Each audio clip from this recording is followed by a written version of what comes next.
Ignacio, Juan Pedro, muchas gracias por darse el tiempo de venir a conversar en este capítulo del podcast sobre este proyecto que vamos a partir de inmediato para que nos cuenten, que mezcla elementos de tecnología con apoyo a estudiantes, que por eso nos parece muy interesante para esta temporada. Entonces, Ignacio, si nos puedes contar un poco de qué se trata, de cómo partió esta idea, ¿sí?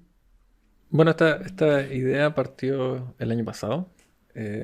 No partió conmigo, partió con Juan Pedro y un equipo importante de personas que buscaban acompañar a los estudiantes en el proceso de aprendizaje.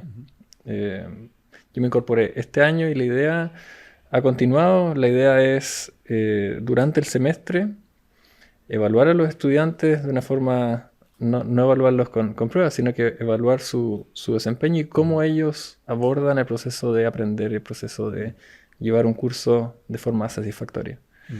Nos hemos dado cuenta que los estudiantes de alguna forma andan buscando conectarse con los docentes también, tener cierta conexión con los académicos y que darse cuenta que la universidad se preocupa de ellos, de alguna forma. Y este programa piloto que Juan Pedro ha liderado, de alguna forma busca llenar ese espacio, acompañar a los estudiantes en el proceso de aprendizaje, ayudarlos a fortalecer las cosas que ya están haciendo bien y ayudarlos a mejorar las cosas que todavía no están haciendo bien.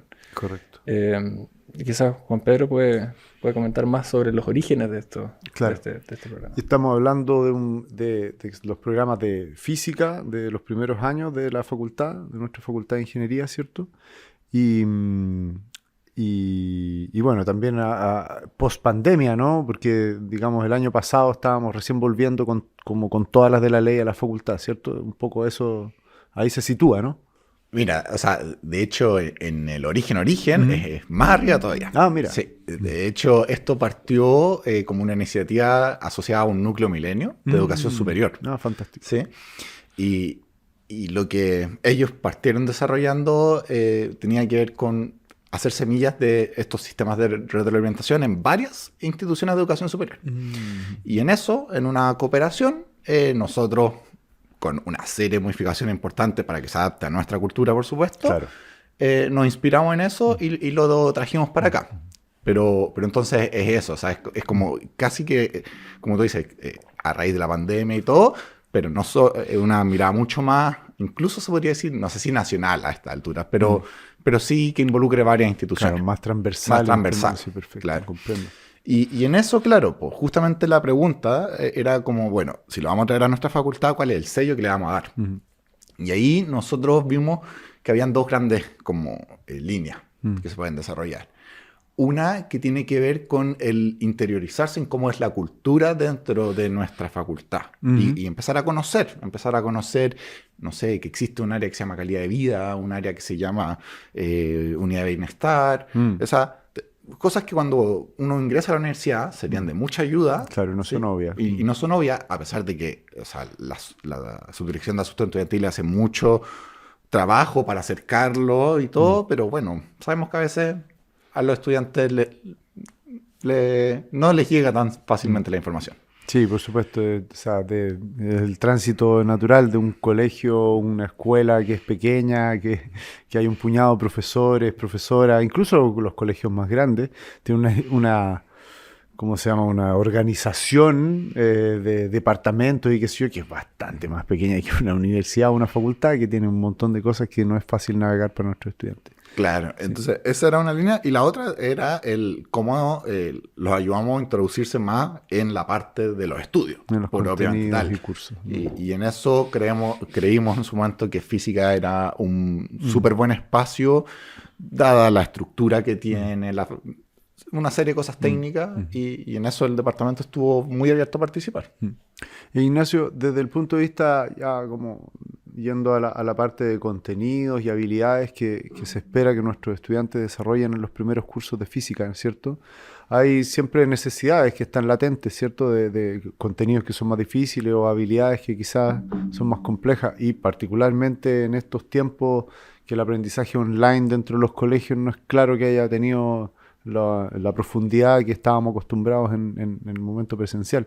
Entonces, hay también de esa parte que se quiere abordar con este proyecto, ¿no? Sí, hay que darse cuenta que una cosa es lo que nosotros queremos enseñar y otra cosa es lo que los estudiantes traen del colegio o del liceo. Correcto. Hasta ahora nos hemos dado cuenta que lo que traen normalmente es deficiente. A pesar de que les va muy bien en las pruebas de selección, eso no significa que los conocimientos que traen sean suficientes para partir un curso, por ejemplo, de física desde cero. El programa del curso de física de primer año asume que los estudiantes saben mucho más de lo que realmente saben. Y eso puede ser un shock importante para los estudiantes, que vienen con una trayectoria de que les va muy bien. Claro. Al normal de ellos no les cuesta el colegio. Y llegan a al primer control de física y se sacan un 2. Y eso puede ser muy desmoralizante para un estudiante que siempre ha sido el mejor o la mejor de su generación. Entonces, parte del programa de acompañamiento es también hacerles notar que fracasar es parte del proceso de aprendizaje. Perfecto. Y también nosotros como docentes tenemos que darnos cuenta que hay falencias que tenemos que suplementar. Entonces, desde un punto de vista simplemente de la clase, nosotros en primer año nos tomamos 1 o 2 semanas para reforzar cosas de colegio que claramente ya no son de colegio, están siendo delegadas a la universidad. Y al mismo tiempo, con el programa de acompañamiento, les hacemos notar que ellos tienen que esforzarse un poco extra, tienen que recorrer la milla extra, ¿cierto? Llenar sus bases, los agujeros que tengan, y para eso también se pueden apoyar no solo de nosotros como docentes o de los auxiliares, también se tienen a ellos, tienen compañeros que ya saben las materias y es importante que se den cuenta que pueden aprender colectivamente. O sea, el programa de acompañamiento les refuerza eso y les hace notar que no están solos, que su compañero no es competencia, su compañero es un apoyo que también puede recurrir a él. Así que en ese sentido, efectivamente hay falencias, la hemos notado, pero hay formas de que los estudiantes sean exitosos sin problemas. O sea, sí. Perfecto. Y vamos a la parte un poquito más técnica. Aquí Juan Pedro, yo sé que es quien ha trabajado más en la parte, se ha ensuciado las manos, como decimos, ¿no? Y para explicitarlo, porque creo que ha quedado en lo tácito, ha quedado lo que es verdaderamente el proyecto, pero explicitémoslo, ¿no? Son mensajes de texto, ¿cierto? Que le llegan a estudiantes en ciertos momentos. Si puedes contarnos exactamente cómo es la dinámica de lo que hacen ustedes. Claro, exactamente eso. O sea, nosotros hacemos un envío masivo de mensajes y tratamos de personalizar el mensaje. Entonces, en estos momentos, nosotros estamos personalizando ese mensaje en base a las respuestas que los estudiantes hacen al principio de semestre a una encuesta que tiene que ver con sus hábitos de estudio. Claro, que más o menos los perfila en cierta dimensión. Exacto. ¿Cierto? Entonces, en eso vemos que existen ciertos estudiantes que vienen con un hambre de ver como de mezclar los cursos, una mirada más compleja, se podría decir. Hay otros que les gusta ver las cosas de manera más individual, claro, y hay otros que están más en la mitad. Entonces, usando un poco esa información, ¿sí? Nosotros vamos mandando mensajes que vayan justamente en esa línea. Al que es más complejo, genial. Sigue eso, pero también igual aterrízalo. Porque también eso es un peligro también. Sí, el estar tan en el aire que nunca lo aterricí. Sí. Y por el otro lado, al revés. O sea, el que lo ve todo muy separado, está bien. Eso te sirve, es medio estratégico. Pero también trata de unir un poco más, porque las cosas no son tan separadas como parecen a veces. Y estos mensajes van en hitos de la agenda del curso, que sé yo, antes de la primera evaluación, después de la evaluación. Correcto. ¿Es siempre en torno a la evaluación o hay otros momentos que han detectado? O sea, tratamos de enviarlos cada 2 o 3 semanas máximo. ¿Sí? Eso a su vez coincide con que hay evaluaciones, no sé, inventando, la semana 4, 10 y 8, o 10 y 14. Y entonces es así, pero además entre medio también mandar otros, cosa que no sea justamente solo prepárate para la evaluación, sino que en esta semana Valle también estudia, no deje el curso de lado. Sí. Correcto, donde nuestro semestre, para que también sepan, tiene 18 semanas en total, donde hay algunas semanas de examen, semanas lectivas. Entonces en ese largo de tiempo, cada 2-3 semanas, entonces se mandarán 6, 8 más o menos 6 mensajes, sí. Vale, perfecto. Diferenciado para cada estudiante, bueno, para cada grupo de estudiantes más bien, dependiendo de esos grupos. Sí, por supuesto, todo esto mediante un consentimiento informado, donde los estudiantes dan su número de WhatsApp, ¿no? O sea, para que quede explícito. Sí, a todo esto de esa parte hay una anécdota que conversábamos con Ignacio, que hubo un problema con WhatsApp particularmente. El primer mensaje, sí. Sí. Era muy largo y WhatsApp nos creyó que estábamos spameando, entonces nos cortaron. Notable. Pero se solucionó. Claro, son cosas como que son un poco sabrosas de implementar cuestiones que son un poco de borde. Por supuesto que no le estábamos vendiendo nada a nuestros estudiantes, sino que queríamos apoyarlos, pero pasan estas cosas también que son cuestiones que han tenido que lidiar. Y yendo al mensaje mismo, Ignacio, ¿cierto? Estos mensajes por cada categoría de estudiantes que se detecta, ¿cierto? Se van parcializando. Hay un tono del mensaje, ¿no? Que un poco también nos decía Juan Pedro de como trata de verlo más global, qué sé yo, etcétera. Cuéntanos un poco más de cómo se estructuran estos mensajes. Vienen también de una historia pasada, ¿cierto? Si nos puedes contar un poquito más, ¿no? Sí, claro. Bueno, como decía Juan Pedro, primero se clasifican a estos estudiantes, o se agrupan. Obviamente esos grupos son fluidos y pueden ir cambiando durante el semestre. Correcto. Pero basado en la primera evaluación o en la primera encuesta que se les hace, se agrupan y ahí los mensajes dependen de cada uno de los grupos. Por ejemplo, nosotros entendemos que el grupo más profundo es este grupo que intenta conectar ideas y puede ser llegar a ser un poco disperso. Entonces el mensaje obviamente tiene que intentar enfocar a esos estudiantes. Perfecto. Ellos sí están haciendo algo bien, que es intentar conectar ideas. Lo más seguro es que tengan un buen ritmo de estudio o algún horario de estudio que sea bueno. Una buena práctica en ese sentido. Y eso lo tienen que ir evaluando durante el semestre. O sea, evalúa si tu sistema de estudio fue bueno para el primer control. Correcto. Manténlo si te fue bien, modifícalo si no te fue tan bien como esperabas. A los profundos, a estos estudiantes que intentan conectar muchas cosas, también les dijimos, enfócate en las materias del control. O sea, a mí me pasó que llegaron estudiantes un par de días antes del control y estaban estudiando materias que ni siquiera habíamos visto en la clase.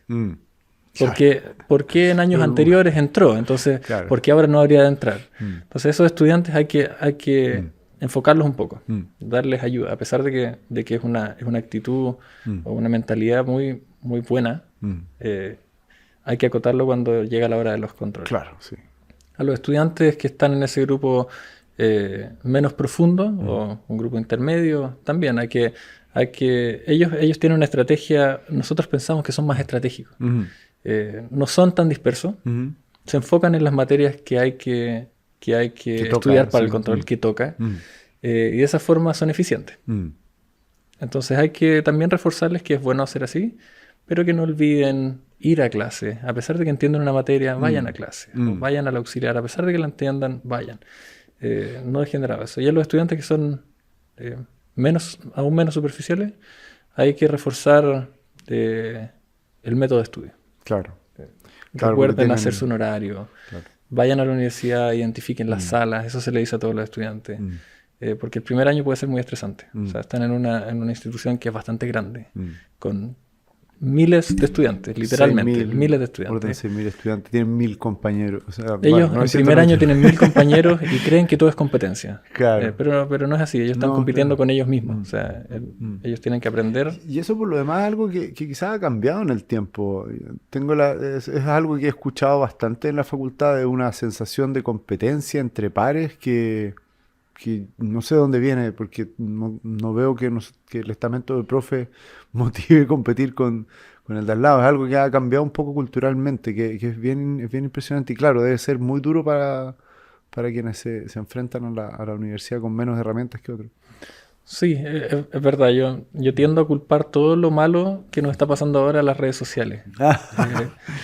Y de alguna forma las redes sociales te obligan a ser distinto, mejor, destacarte, diferenciarte. Pero quizás la competencia a nivel académico, la competencia individual con estudiantes, con tus compañeros, no es la forma. Yo los invito también, por ejemplo, en la clase, si les mando una tarea, a que la hagan juntos. Porque en algún momento en su carrera van a tener que empezar a trabajar en equipo. Claro, sí. Y si no parten de chicos, llega un momento en que no saben trabajar en equipo. Lo único que saben es competir. Y eso nos va a ayudar cuando el día que sean ingenieros o que sean científicos, que tengan un grupo de colaboración o en un grupo de trabajo. Entonces tienen que partir de chicos a ser colaboradores, y a hacer trabajo en equipo. Sí, y ahí complementando esa idea, junto con todo lo que decía Ignacio respecto al contenido de los mensajes, también particularmente para los que venían posterior a las evaluaciones, la otra idea fuerte que reforzábamos era esto de aprender a lidiar con la frustración. Correcto. ¿Sí? Y que yo creo que tiene mucho que ver con esto que tú dices de la competencia. O sea, ellos estaban acostumbrados a ser Número uno, top, sí. 10, top 10 de su curso en su educación, y ahora son uno más del montón. Entonces ahí tuvo que haber mucho acompañamiento, y después cuando llegó el control 2, ten tranquilidad de que ya pasaste el control 1 y ya sabes el tipo de preguntas. Por ejemplo, antes en off conversábamos sobre el tipo de preguntas de nuestra facultad que está en particular. Bueno, reforzar eso a lo largo del semestre. Ya lo conoces.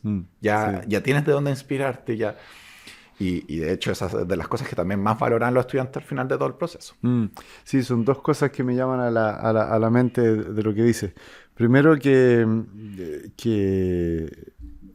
nuestra facultad tiene una tradición dentro de los cursos de los primeros 2 años, que por supuesto que la formación es muy fuerte en física y matemática, es en hacer evaluaciones que tienen que ver con problemas de desarrollo largo típicamente, donde tienen que escribir y formular soluciones matemáticas, físicas bien justificadas, cosa que no es común en general en muchas instituciones, más bien preguntas alternativas, cálculos más simples, un desarrollo más simple de cálculo donde no tienen que hilar argumentos, etc. Entonces nuestra apuesta es bien fuerte y por muchos años a una evaluación de ese estilo. Y lo segundo es que teníamos una reflexión de almuerzo en el área de lo perdidos que se pueden sentir algunos y algunas de nuestros estudiantes por este sentido de pertenencia, que conversábamos de eso, que las generaciones actuales tienen un fuerte sentido de pertenencia, que si yo, que soy vegano, que soy tal, que no sé, me identifico con algo. Y estas personas que llegan a nuestra facultad eran de ese pequeño grupo de las mejores del curso. Y cuando llegan acá les rompemos esa identidad. Entonces reflexionábamos sobre eso, lo fuerte que debe ser para una generación donde su chapita, y literalmente que las ocupan, su pin aquí sobre la mochila o qué sé yo, de pertenecer a tal o cual, se rompe en el primer año porque típicamente con el nivel de exigencia es alto, hay muchas personas ya no están en la capa alta de eso. Entonces esa también es una reflexión interesante y, volviendo al punto que tenemos sobre la mesa, estos mensajes pueden reforzar que no pasa nada, se va a reconfigurar. Esto es un cambio donde tú te reconfiguras, entonces es un proceso de reconfiguración casi a nivel psicológico de mi pertenencia a un grupo que puede ser muy, muy, muy complejo. Sí, absolutamente. Bueno, adelantándome un poco a lo que vamos a conversar más adelante, pero o sea, en los resultados lo que más destacaban los estudiantes era eso. O sea, ese sentido de sentirse acompañado. Mira, aquí habían personas, porque entendían que los mensajes lo hacía el equipo docente, de hecho los firmábamos como saludos equipo docente. Entonces veían y sentían que había gente que estaba preocupada por su situación. Y para ellos y ellas, eso era lo más importante de todo. Fantástico. Sí, vamos un poco a eso también, Ignacio. Si tú nos puedes comentar un poco. Este es un proyecto, digamos, súper en el borde, digamos. No es como algo que implementamos, una cuestión que está archisabida y conocida cuáles van a ser los resultados. Entonces, en estas primeras intervenciones, en estas primeras divisiones de categoría, ¿cierto? Seguro que hay un aprendizaje bien interesante, pero un poco también desordenado, sin duda. Entonces, cuéntanos un poco, ¿qué han aprendido? ¿Qué cosas entienden hoy día que no entendían antes? Reflexiones internas al respecto de eso. Quizás has compartido con tus colegas en el departamento de física también hasta alguna de estas ideas. Cuéntanos un poco, por favor.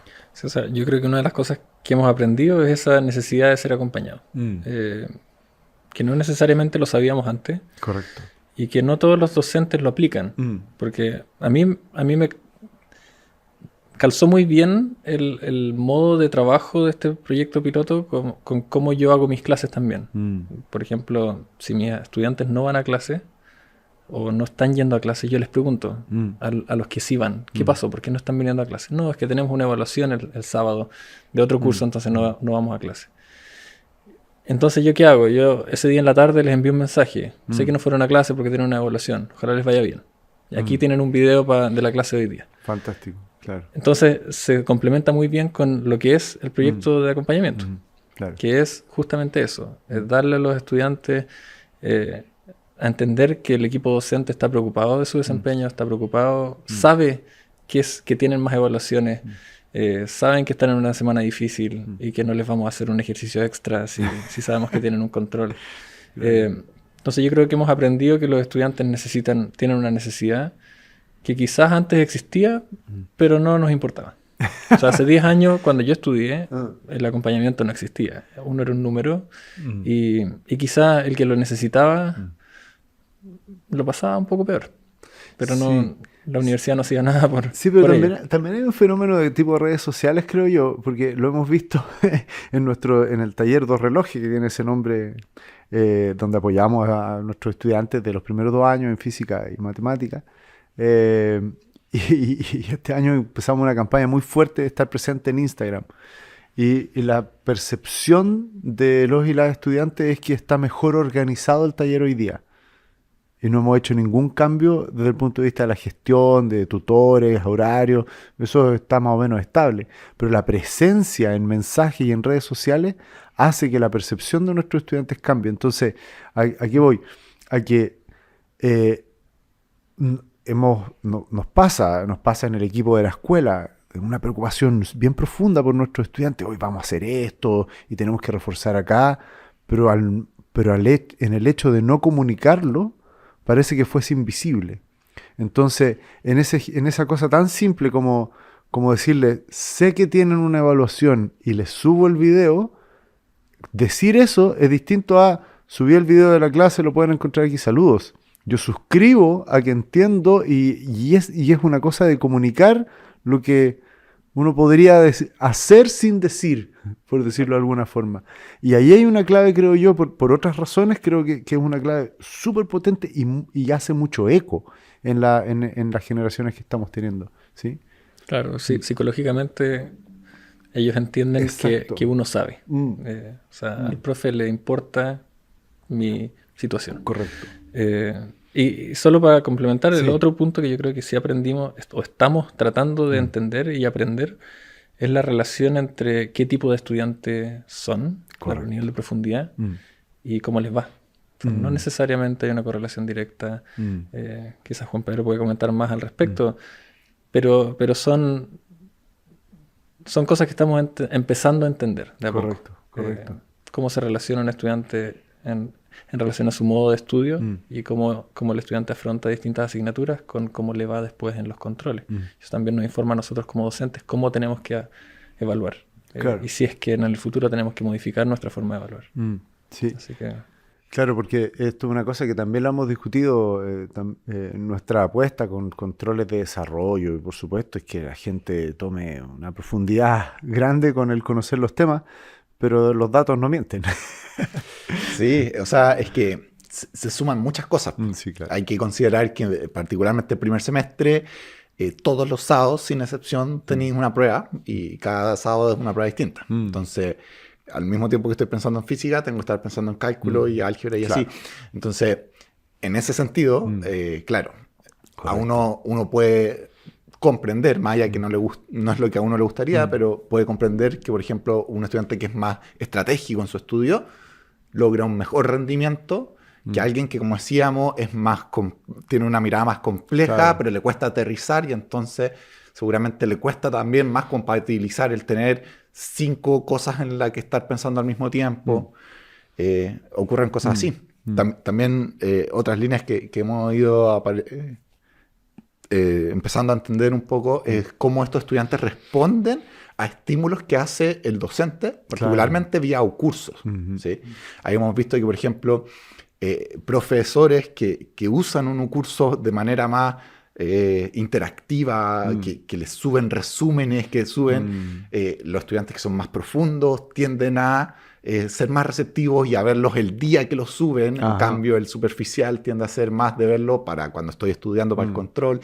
Entonces, hay mucho para seguir revisando respecto a cómo estos distintos estudiantes reciben los distintos estímulos y eso a su vez, cómo se traduce al final en lo que llamamos una evaluación. Claro, sí, eso es muy interesante. Sí, porque en el fondo yo pienso que nuestros estudiantes, bueno, yo pienso que en general ya quisieran saber cuál es la receta, ¿no? Cuánto tengo que hacer de cada una de estas acciones para obtener el máximo rendimiento en una evaluación. Y luego, cuando eso lo tengo asegurado, dedicarme a aprender y a conectar y qué sé yo, pero la condición mínima para todo estudiante, sobre todo en esta manera de construir educación superior que viene de hace tiempo, hay mucho de aprobar cursos y es una presión del sistema desde muchas aristas, no solamente un pecado de ninguna institución particular. Y sí, claro, entonces también me pregunto, ¿no será que con toda esta tecnología nosotros más alimentamos la superficialidad y lo estratégicos que son nuestros estudiantes? Pero bueno, no sé, eso quedará en la discusión más general. Ahora, para ir ya redondeando esta conversación, ¿no? Esto se puede extender, ¿sí? Hoy día creo que hablábamos 400 estudiantes pasaron el semestre pasado por esto, ¿no? Sí. Claro. Hoy el plan es...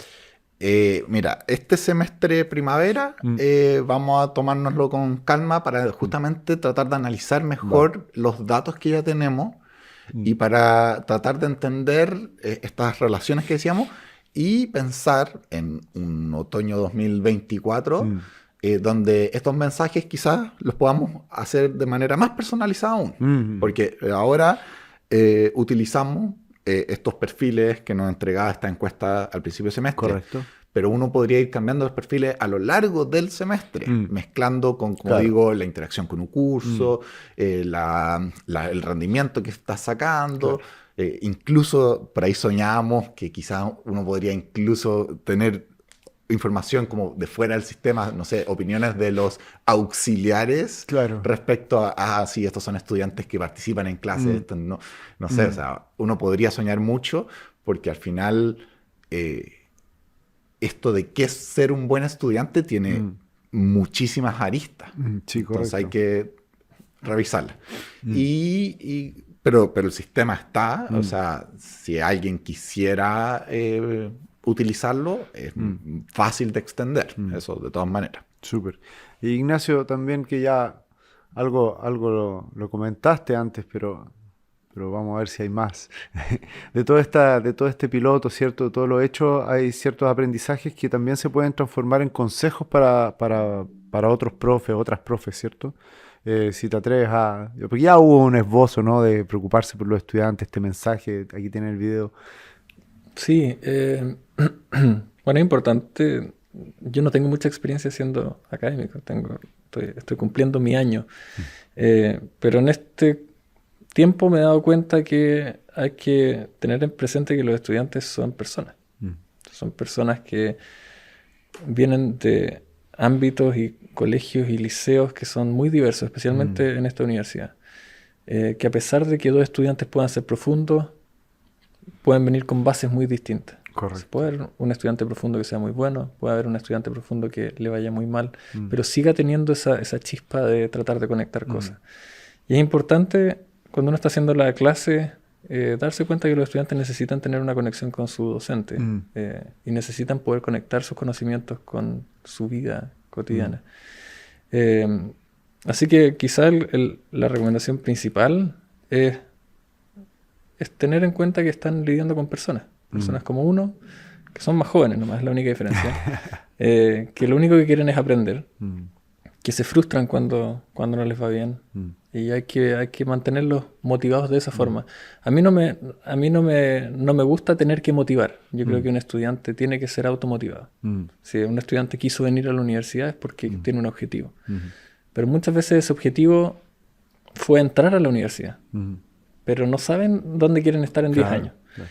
Y es la labor de uno enrelarlos, o sea, darles un propósito, decirles, oye, ustedes en 10 años más o en 5 o 6 años más van a ser ingenieros, van a estar a cargo de un proyecto. Ustedes van a lograrlo. Y eso yo creo que ellos lo aprecian mucho, o sea, reconocerlos como futuros ingenieros, como futuros físicos, como futuros químicos, lo que vayan a hacer. Entonces eso es parte del acompañamiento, de la conexión entre el estudiante y el docente, que yo creo que tiene que existir. Perfecto.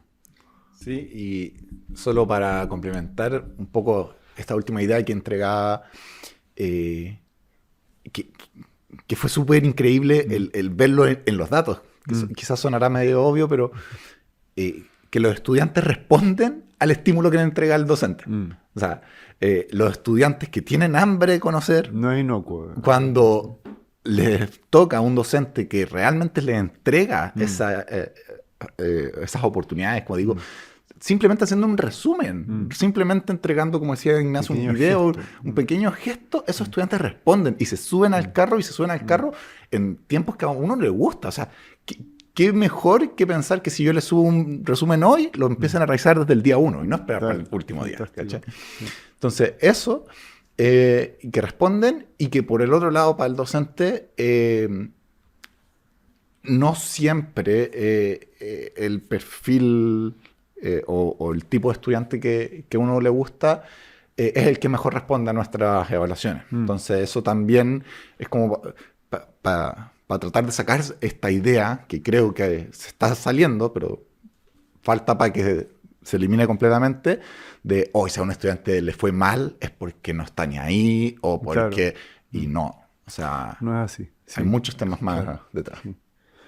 Bueno, profesores, ha sido un gusto la conversación, pero siempre terminamos con una cosa que ya más o menos la respondieron, que es la pregunta final del podcast. Quédate tú con el micrófono, Juan Pedro, para que nos responda.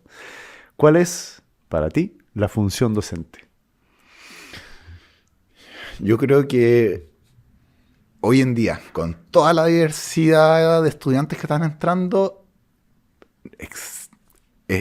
cada día va cambiando la función docente. Hoy identificamos este acompañamiento y está... Ignacio usaba la palabra motivar o enrelar. Yo creo que tiene que ver con...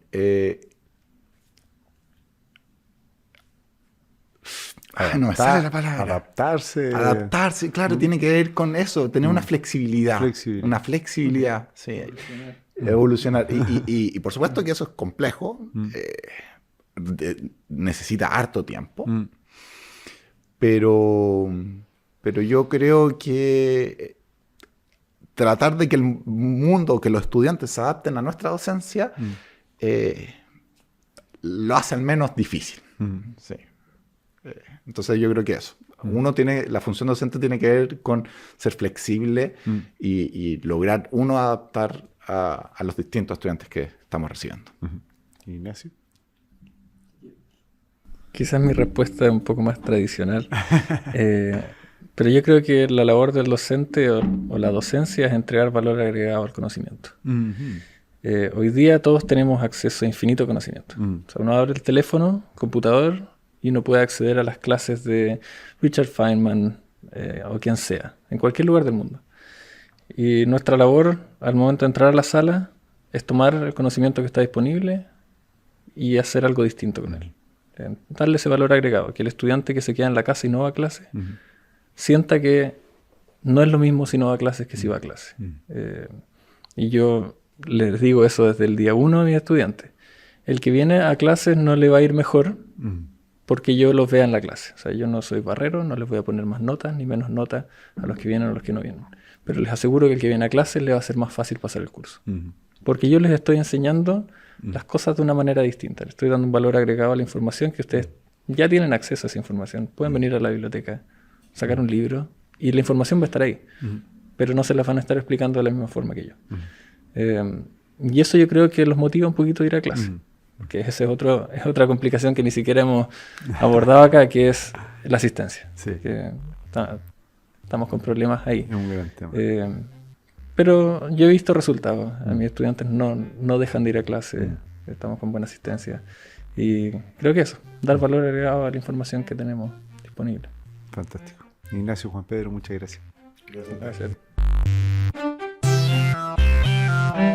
Escuchaste Función Docente, podcast del área para el aprendizaje de Ingeniería y Ciencias A2IC y la Escuela de Ingeniería y Ciencias de la Facultad de Ciencias Físicas y Matemáticas de la Universidad de Chile. Escúchanos en Spotify y YouTube. Encuéntranos como Función Docente.